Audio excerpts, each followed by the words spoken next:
Nancy, encantado de recibirte en el programa Reto Siglo XXI, leyendo la hoja de ruta, pongámosle así, que establecieron ustedes ahí en CINDE, una organización que yo me siento feliz de todo lo que hace porque lo hace excelente. Eh, yo creo que es importante que dialoguemos. A ver, eh, hay una serie de planteamientos que está dividido en temas que algunos son digamos que son importantes, estratégicos para, este, para, estas, para el desarrollo de este país, ¿verdad?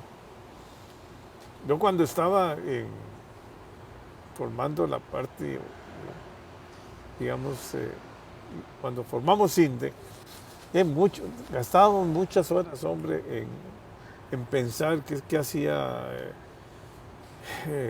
Singapur, qué hacía Irlanda, qué hacían esos países como Letonia y Estonia y todo eso para mejorar su educación.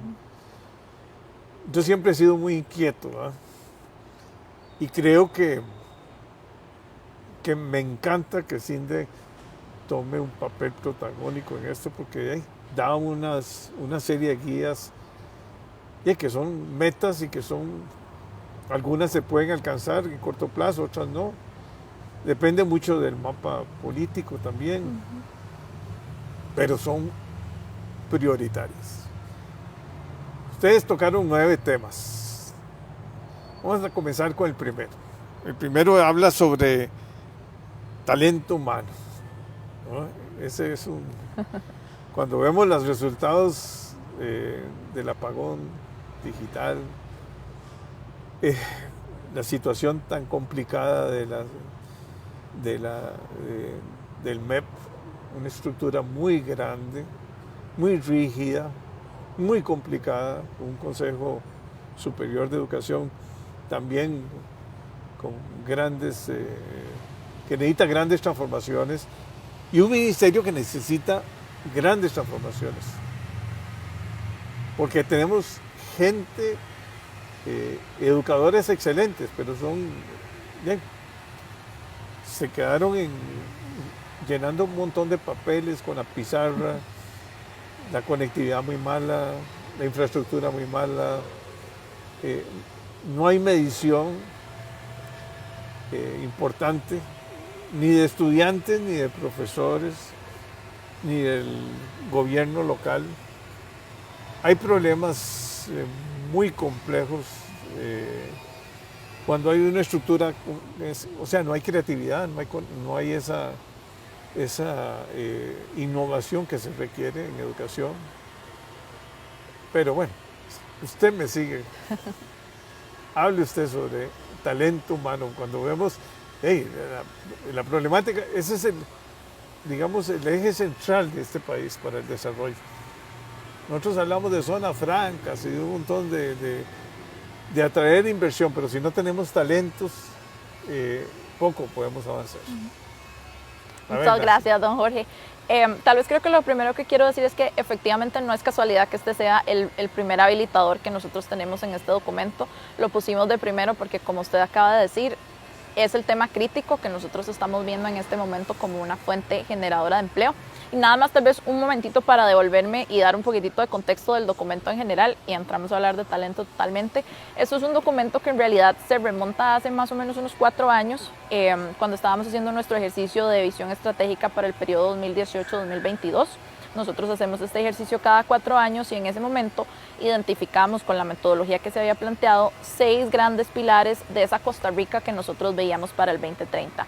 Y creo que usted lo decía, no es una Costa Rica de nuestro imaginario, la que nosotros aspiramos, o sea, al contrario, es una Costa Rica que nosotros sabemos que es posible, porque ya lo hemos visto, porque ya el país ha dado pasos en ese sentido, porque ya el país ha avanzado muchísimo en transformar su cadena productiva, los eslabones que va ocupando en la cadena de valor. Entonces, es una Costa Rica que sabemos que existe, Y a partir de ahí, entonces, este documento es un poco el resultado de cuáles son esas 9 grandes áreas que nosotros vemos que es importante afinar, trabajar, reforzar para llegar a esa Costa Rica que nosotros sabemos que podemos lograr y poder alcanzar todo nuestro potencial. Y en ese marco, por supuesto que el tema de talento es fundamental, que es un poco lo que nosotros vemos con el trabajo que hacemos. Como vemos que se están moviendo los otros modelos educativos del mundo. Son modelos que se mueven muy aceleradamente en línea con todas las transformaciones que se están dando. Tal vez para no ser muy repetitiva, pero vemos todo el tema de la transformación tecnológica, cómo los procesos productivos son cada vez más sofisticados y eso necesariamente permea el talento que se está buscando, el talento que se necesita, las habilidades que deberían de estarse desarrollando en el sistema educativo. Y un poco lo que vemos es que esa brecha entre lo que se está generando en el modelo educativo versus lo que las empresas necesitan reclutar en el sector productivo, pues se van ampliando cada vez más. Entonces, pues por eso tenemos como un poco esa brecha donde las habilidades que estamos generando no necesariamente son las habilidades que se están demandando. Exactamente. Y usted lo mencionaba perfectamente, es un tema de la agilidad que tiene nuestro modelo educativo de transformarse, de poder responder rápidamente a estos cambios que se están dando a nivel global y que nosotros pues no nos podemos quedar de lado, y es un poco lo que vemos ahí. Este capítulo tiene un enfoque muy interesante en el sentido de que el enfoque de desarrollo de talento va desde la red de cuidado hasta después de la universidad. Entonces es un poquito un cambio de chip, de pensar que la red de cuidado no es solo un instrumento para cuidar niños muy pequeños, sino para empezar a desarrollar ese tipo de habilidades cognitivas, y que tal vez nosotros pensábamos que nuestra formación terminaba en la universidad con mi título de bachillerato, de licenciatura, de maestría, y verdaderamente ahora estamos hablando de un modelo de aprendizaje durante toda la vida y cómo yo me sigo formando después y en toda mi etapa profesional, y eso es también un poquito un cambio de cassette que nosotros tenemos que ir haciendo. No, yo lo veo porque los digamos el kinder ahora, antes uno entraba al kinder como en 4 años o 5 años, o sea, después era un año ahí y luego a la escuela, porque en la escuela era a las 6 años. Ahora se vuelve estratégico el kinder, porque ahí es donde comienzan a moldear casi a los chiquillos, y ahí se les dan, ya no son esas clases presenciales, es un montón de juegos y un montón de interacción y habilidades que se requieren, porque esto no es de libros de texto, esto es de sistemas donde los niños, desde niños, entiendan que hay que ser equipo, que el liderazgo es muy importante, que la disciplina es muy importante, que casi como yo siempre lo pongo como un equipo de fútbol, donde tiene que haber un capitán, y tiene que haber reglas, y tiene que haber alguien que sepa meter goles, otro que defienda, y que de la integración de ellos y la formación pueden hacer un equipo ganador. Si no, nada hacen con un equipo que no tenga un buen portero, que no tenga... Todos tienen que pensar en una meta. Y en el Ministerio de Educación no se le había dado tanta importancia a la formación de ese tipo de maestros o de guías para pre-kinder, ¿verdad? Donde pueden aprender habilidades de otro idioma ya, donde ya comienzan a hablar en inglés o hablar en no sé, alemán o lo que quiera, pero donde se comienzan a formar.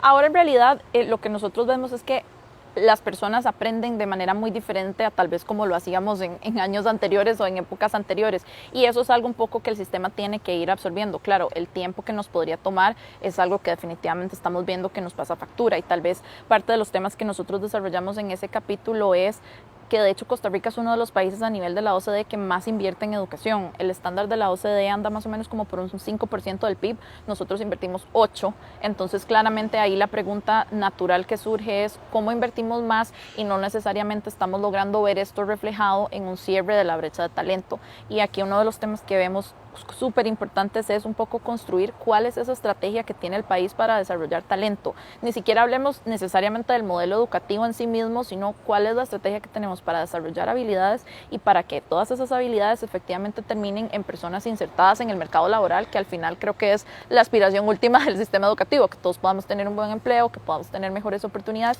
y eso es lo que nos mueve como organización. No, y uno ve, no sé, las universidades desfasadas, con ese cuento que son autónomas, ¿verdad? Entonces ellos toman sus grados de libertad y los tienen que tener, pero siguen siendo las aulas igualitas, o sea, sigue habiendo en las aulas de las escuelas y colegios lo mismo. O sea, tal vez el deporte, la música y otro montón de labores que conforman a un muchacho no existen, ¿verdad?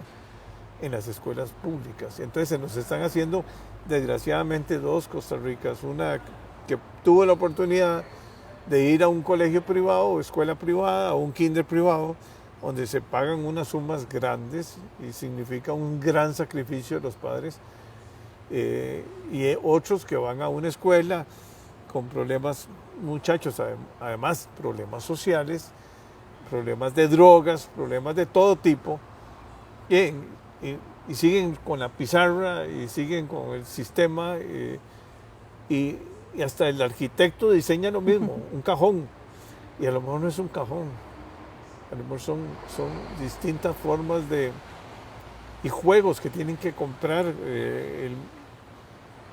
Y a mí hay algo que me preocupa, que es la falta de interacción de los papás o de preocupación de los papás de que el gobierno de esa escuela no sea un gobierno distinto. Ahora es una cosa rarísima. Recomiendan los directores de las escuelas, colegios, de las escuelas y colegios, ¿sí?, quién puede ser el compadre hablado para formar parte de la Junta de Educación, digamos. Pero en la Junta de Educación debe ser como una junta directiva, preocupada por todos los... Primero, tener capacidad de mando. No tienen capacidad de mando, o sea, porque es inamovible la gente. Y no deciden quién. Y no le piden rendimiento a la gente, porque no es preocupación. O los llenan de papeles para los famosos, digamos, inspectores del Ministerio de Educación, o delegados del Ministerio de Educación, o evaluadores, que anteriormente hasta andaban en edificios aparte, ¿verdad? Ahora quieren meterlos dentro de las escuelas y colegios para economizar, pero eso no es el cambio de mentalidad lo importante. Tal vez yo soy muy crítico, pero es que yo lo veo. Yo vivo en La Guásima y yo no sé qué pasa en las escuelas y colegios de La Guásima, y hay mis vecinos, y yo no me preocupo. Y debiera haber una junta de educación y un grupo que participe no solo de si se repara o no las escuelas físicamente, o si llega la comida o no llega, o sea, pero es tan ridículo todo, que el CNP se pone a repartir alimentos por todas partes, y eso no es, o sea, esa burocracia nos está matando. Ahí tal vez un poco lo que nosotros veíamos en el enfoque de ese capítulo es justo cómo trabajamos en poder generar esas habilidades en un plazo corto, porque verdaderamente no tenemos tiempo. Y eso pasa por varios componentes. Uno, por supuesto, es de trabajar un poco en la transformación estructural de ese sistema, pero sabemos que no necesariamente esa tarea va a ser algo que salga mañana, pero sí tomar mano o echar mano de muchas herramientas tal vez más innovadoras. Ahora tenemos muchísimos programas para aprender de forma digital, y ahí es absolutamente indispensable de que se trabaje en alianzas público-privadas, porque sabemos que no necesariamente es una tarea que puede asumir solo el MEP, o que puede asumir solo el INA, o que puede asumir solo el Ministerio de Trabajo en sus programas de formación. Nosotros hemos corrido con éxito varios programas en alianzas con estas instituciones, y ahí obviamente el reto que nosotros tenemos es cómo darles escalabilidad, cómo darles continuidad, cómo poder llevar esos programas a muchas más personas, pero eso es lo que vemos. O sea, de verdad hay que pensar como en formas un poquito más creativas. Incluso también pasa un poco por el paradigma de pensar que el talento solo lo podemos desarrollar localmente. Ahora estamos hablando de mercados globales, claro. Y el tema de traer talento para que nos ayude a cerrar esa brecha, porque eso es un círculo virtuoso, eso es otro tema al que indispensablemente tenemos que trabajar como país, porque es una oportunidad. De inglés, por ejemplo, o no sé, a mí me parece que ese idioma es importantísimo. Y cuando vemos que en las universidades, en los colegios y escuelas públicas, o sea, sale un 2 o un 3% hablando bien en inglés, o sea, algo está pasando, o sea,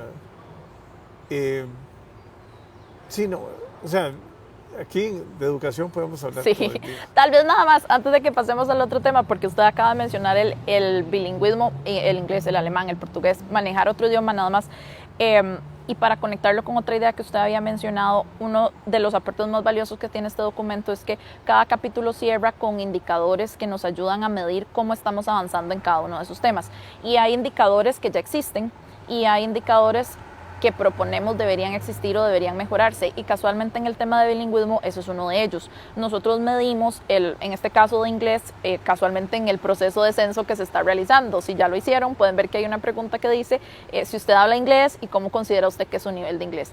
Eso claramente no es un indicador correcto porque es muy perceptivo, entonces no me da verdaderamente una noción clara de que las personas que me dicen que hablan inglés perfecto, nativo, tal vez eso no necesariamente es correcto, y entonces eso es un indicador que nosotros vemos se ha mantenido casi que como un coma, como una línea recta, donde es importante también reforzarlo. Bueno, laboral. Mercados laborales. Y en realidad creo que es una muy buena transición porque está totalmente conectado con el tema de talento. Los mercados laborales, un poco lo que conversamos en ese capítulo, es cómo se han transformado, cómo ya no estamos hablando del mismo mercado laboral de hace 40 años cuando se promulgó nuestro Código de Trabajo, y cómo eso genera en realidad un montón de situaciones grises, tanto para patronos como para trabajadores, y cómo en realidad en la modernización de ese modelo laboral nosotros tenemos una oportunidad de oro, incluso para permitir la inclusión al mercado laboral de poblaciones que tienen algún tipo de reto, como por ejemplo las mujeres, como por ejemplo las poblaciones jóvenes. Eso es algo que tenemos casi que servido en bandeja de plata, y es un tema que no podemos desconocer, porque no podemos desconocer la transformación que se está dando a nivel global. Y un poco el esfuerzo que nosotros hacemos también con este documento es poder acercarnos a las distintas autoridades, sensibilizar cómo los modelos están trabajando. Por ejemplo, si hablábamos hace 10 años, tal vez nadie iba a pensar que ahora hay puestos que son 100% virtuales. Operaciones, unidades de negocio que nacen 100% virtuales y que nunca van a necesitar ir a una oficina nada más que para recoger su equipo y regresarse a su casa. Entonces, ahí surgen preguntas como, bueno, el modelo costarricense habilita operaciones 100% virtuales. Yo podría ir a una municipalidad y pedirle una patente para una operación remota.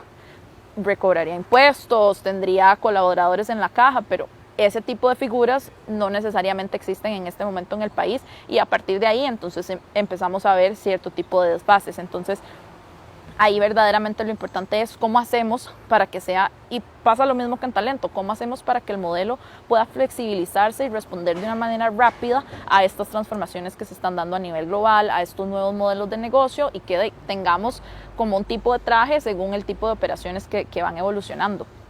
Sí, pero y yo lo veo ahora con 4.3, ¿verdad?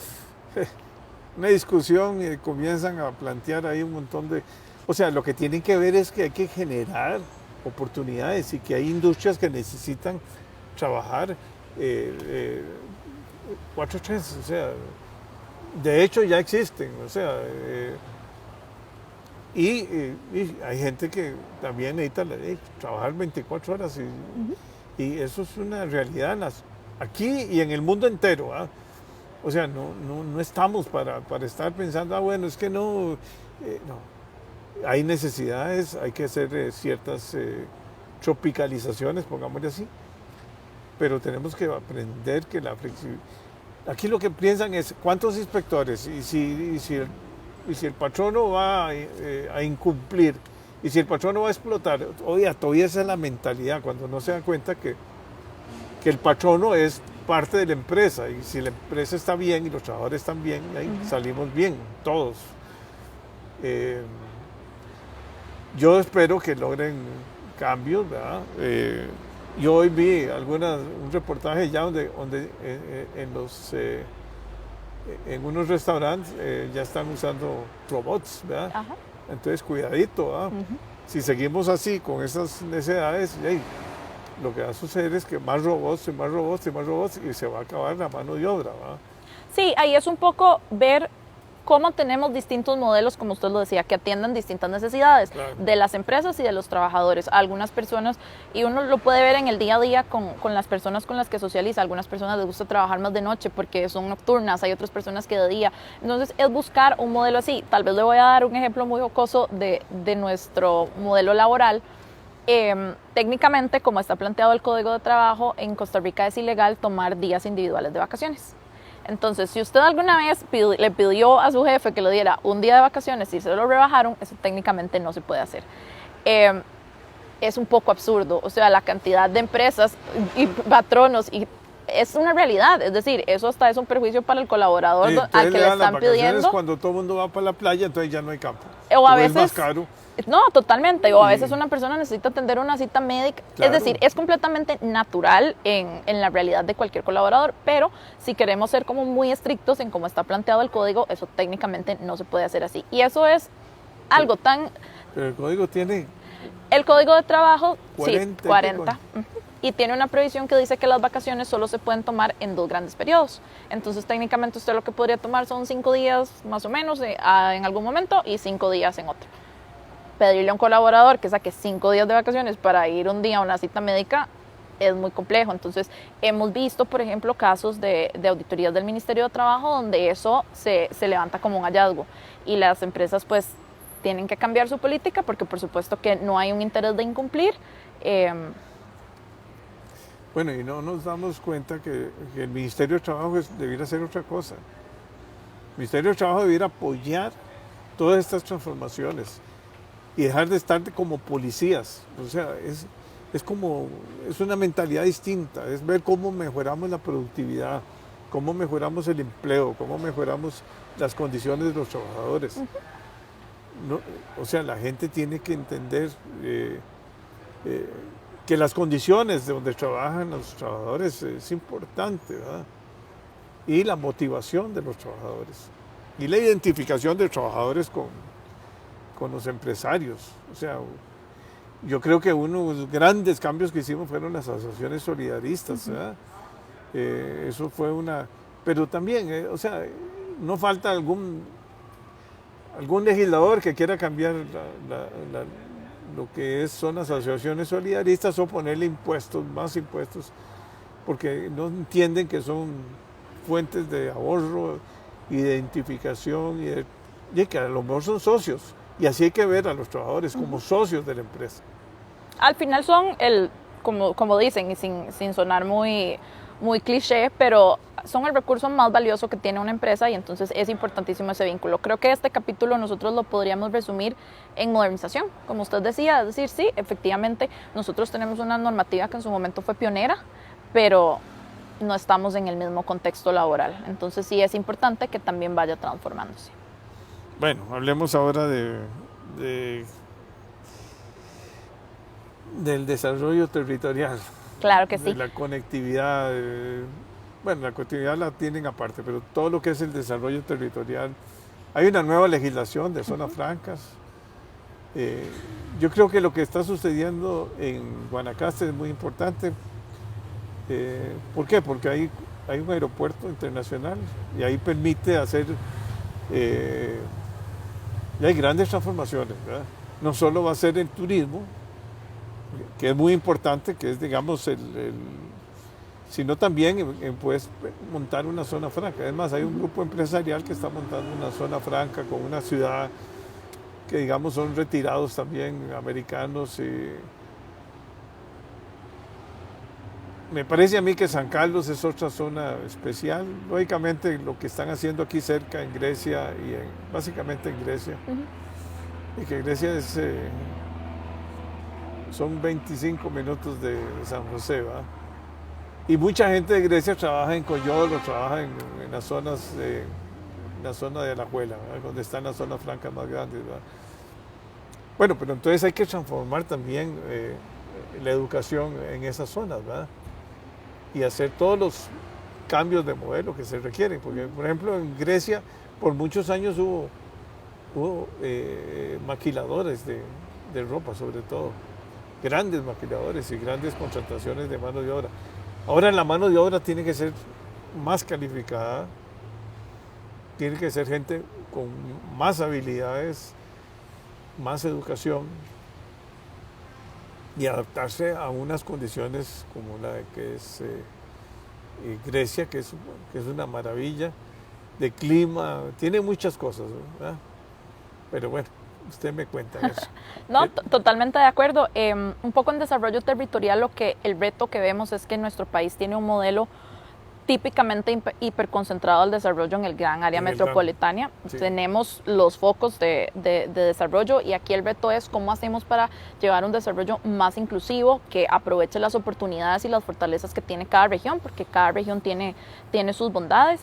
Usted mencionaba el caso del Aeropuerto Internacional de Guanacaste, es un ejemplo perfecto y tal vez cuando hablamos de desarrollo territorial entran cada uno de estos habilitadores que estamos conversando. En el tema de infraestructura, por ejemplo, con la pandemia, el aeropuerto Juan Santamaría ha tenido un pico de demanda importantísimo para atender importaciones y exportaciones. Los costos han subido bastante, además del reto de depender casi que de un único aeropuerto para poder mover el flujo de comercio internacional. Y el aeropuerto de Guanacaste tiene todas las capacidades y toda la bondad también para funcionar como un aeropuerto de importación y exportación. Y de hecho actualmente así funciona. Nosotros hemos tenido el honor de participar en un piloto de carga que trajo y importó y exportó carga de Estados Unidos. Fue un proyecto de carga consolidada, entonces varias empresas del... Esa es la Coca-Cola. Sí, correcto. Varias empresas del sector de manufactura apalancaron este esfuerzo un poco para demostrar que efectivamente esto también se puede hacer desde Guanacaste y que no pensemos que solo tenemos un único aeropuerto. Hay casos donde incluso ya este aeropuerto es conocido a nivel internacional como un aeropuerto de importación y exportación y eso es algo que tenemos que aprovechar, que hace al país más resiliente en estos movimientos que tenemos. Creo que hace un par de semanas hubo un accidente en el aeropuerto de Juan Santamaría. Bueno, entonces son horas que las importaciones y las exportaciones quedan paralizadas y lo que vemos es, bueno, en Liberia también hay una oportunidad. Que fue muy benigno, pongámosle así, ¿sí? A las condiciones del aeropuerto. Correcto. El aeropuerto de Liberia, Daniel Oduber, tiene algunos problemas en la pista, porque la pista tiene algunas fallas, digamos, geológicas, pero hay que corregirlas, no son cosas importantes. Tiene la ventaja de que está a la par del mar casi, entonces pueden llegar aviones de cualquier tamaño a cualquier hora, que no es aquí el caso de Juan Santamaría. Pero bueno, yo creo que hay preocupaciones, o sea, ahí cuando yo analizo Limón y analizo Punta Arenas y analizo la zona sur, yo creo que tenemos que trabajar mucho, porque hay sobre todo en recursos humanos, y en cuáles serían los vectores o los clústeres que montarían, porque ahí no veo clúster médicos ni clúster de este tipo, ¿verdad? Aunque uno quisiera tener clúster de altos valores agregados, ¿verdad? Pero es complicado. O sea, sí, ahí un poco la discusión y lo que se plantea en el documento es cómo aprovechamos para que cada región saque lo mejor que tiene a partir de sus fortalezas, porque también uno piensa, bueno, yo puedo trabajar en corregir mis debilidades y eso es importante, pero también es importante, sin que suene redundante, fortalecer las áreas en las que yo soy fuerte porque ahí tengo muchísima más capacidad y en esto es absolutamente indispensable, por ejemplo, el compromiso de los gobiernos locales, no es un esfuerzo que puede salir adelante sin ellos y por supuesto entonces entran en juego todos estos componentes, cómo mejoro la conectividad, cómo mejoro los sistemas educativos, que sean escuelas y colegios más conectados. Porque no es lo mismo las condiciones de aquí en el GAM que las condiciones en, no sé, en Punta Arenas, ahí hay situaciones muy complicadas en todas estas zonas con problemas marginales complicados, ¿verdad? Que mucho depende de la educación, ¿verdad? Y es una transformación que hay que hacerla y hay que catalizar, digamos. Lo que sucedió con Coca-Cola ahí es un disparador interesante. Ahora viene un proyecto nuevo y va a avanzar en eso, ¿verdad? Y creo que usted lo mencionaba, a veces tal vez pensamos que o asociamos el valor agregado con tal vez tener una zona franca, una empresa de dispositivos médicos, pero hablando especialmente de las regiones, en la biodiversidad hay muchísimo valor agregado. Ahora ya nos estamos moviendo a temas como, por ejemplo, trabajar con biomateriales. Nosotros tenemos una zona azul en Nicoya y a partir de ahí hay muchísimo valor que se puede generar del trabajo con la biodiversidad. Ahí también entonces pasamos por temas, y es uno de los que viene más adelante, de cómo yo puedo potenciar actividades de investigación y desarrollo en ese tipo de zonas que son tan ricas, pero que nosotros tenemos una normativa un poco restrictiva. Entonces, ¿cómo hago para generar valor agregado de recursos que yo ya tengo? Entonces, eso por supuesto es otro habilitador. Sí, aquí no existe investigación y desarrollo porque las universidades todavía no han pensado en cómo se trabaja eso. Entonces, no hay alianzas público-privadas. O sea, ahí esas benditas autonomías universitarias y que piensan que entonces que el sector privado se va a enriquecer. Entonces, es mentalidades a veces un poco complicadas. Bueno, hablemos del del cuarto, perdón. Creo que es un temazo, ¿verdad? Conectividad. Bueno, creo que es un poco el tema de moda. Después nos tomamos un cafecito. Es un poco el tema de moda, especialmente ahorita que venimos saliendo de la pandemia. Si ya antes de la pandemia sabíamos que la conectividad era importante, ahora muchísimo más. Desafortunadamente, la pandemia no solo nos hizo ver lo importante de la conectividad, sino también lo dispar que avanza nuestra sociedad en esta integración y en esta conexión. Hay sectores mucho más conectados, hay sectores menos conectados, tanto de la economía productiva como de las distintas áreas y regiones. Entonces, ahí un poco el tema es cómo hacemos para que Costa Rica avance de una manera más inclusiva a una conectividad donde verdaderamente nadie se quede atrás. Esto pasa por sistemas educativos. Hemos visto proyectos muy interesantes de centros de coworking, por ejemplo, con apoyo de municipalidades, con apoyo de distintas organizaciones que van viendo esta transformación y tal vez un poco todos los temas van hilando, porque entonces viendo esta transformación de los modelos, viendo tanto trabajo remoto, tantas formas de aprender de manera digital, se van haciendo pequeños focos y ahí nuevamente un poco lo que hablábamos, cómo le damos escalabilidad, cómo hacemos que las personas tengan buena conexión. Hemos visto casos y se han escuchado casos verdaderamente muy retadores de 5 personas en una casa conectados a un mismo dispositivo. O sea, es imposible, o sea, eso verdaderamente no es una conectividad. Y eso sucede en la GAN. Ahora imagínense en zonas remotas y queremos traer a los nómadas digitales, ¿no? Bueno, hoy me morí de risa porque dicen que tienen que una sola persona en migración viendo todas las solicitudes. Sí. Pero esa es la tristeza. Y el 5G, que yo creo que el presidente por lo menos ya dijo, eso pasa a competencia y si no hay competencia no hay productividad.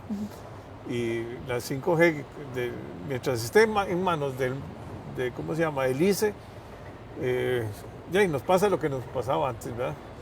Que para ir a comprar para tener un teléfono teníamos que hacer una fila de horas y ahora... Y ahí tal vez, don Jorge, creo que es un tema interesante en el sentido de que la conectividad pasa como por dos lados. Por ponernos al día y cerrar esa brecha que tenemos, pero también por avanzar hacia tecnologías que ya están totalmente. Y eso es el ejemplo típico de 5G, por ejemplo.